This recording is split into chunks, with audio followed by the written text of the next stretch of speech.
very, very close to finalizing a £50 million deal to sign the Chelsea forward, and it was thought that discussion between the clubs will start following the FIFA Club World Cup. However, talks have progressed, with Madueke understood to be open to the move across capital. Personal terms on a 5-year contract have been agreed in principle, and Arsenal have been seriously looking to sign a left-sided forward this summer. But it has been very, very difficult. But it seems that Arsenal will prefer to get in Noni Madueke instead of Real Madrid's Rodrigo at the moment.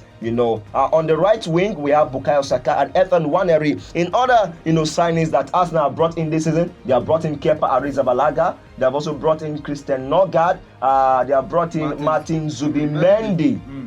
And you know that this Arsenal team, they are still, lacking a number 9 striker. But that is not, they are in talks, with Victor Gyökeres to get him into the club. But that is very difficult right now because Sporting CP, they are proving to be another stubborn, side. But Mbanefo, looking at the players that Arsenal have brought in, do you think these are players that will put Arsenal in that position of contending with the likes of Man City and Chelsea, and Liverpool, for next season's Premier League, with the kind of players Arsenal brought in into the club in the transfer market? I don't know. Arsenal, I think they are bringing a bag of players. They have really not brought in a main, starter. The only person I've seen Arsenal have signed so far should be that Martin Zubimendi, who can easily enter the starting lineup of Arsenal because of his ability, his strength, and his versatility. Yes, Nogard is 31. Okay. Nogard not be small picking. I don't know, but of course he's a strong midfielder. I think maybe that is why they brought him. I think Arsenal is trying to have a balanced squad in terms of injury, because sometimes we see that they lack a lot of players, and when somebody is affected with injury, it becomes a big problem with them. Last season we saw that with Bukayo Saka. When he was injured, there was nobody to fill in his gap, and of course it really affected them. Madueke will be a good addition for them, yes, in terms of trying to maybe maintain that their number 2, number 3 spot.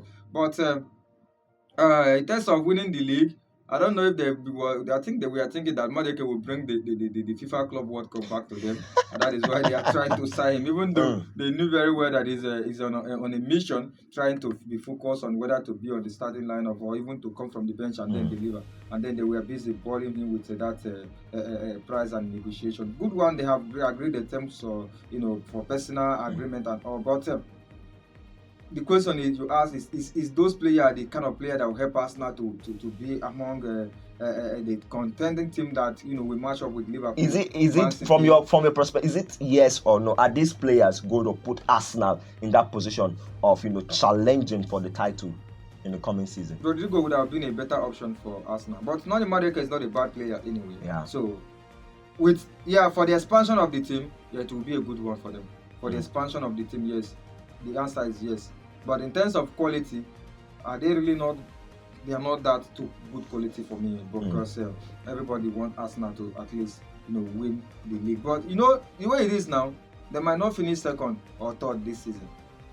Arsenal. That is the Arsenal we know. Wow. That is the Arsenal we know. They cannot be consistent for 4 years like that. That is the Arsenal we know. That is interesting. Sometimes it might not even be about the players, but it will be about the mentality that is in the team. All right, let's go to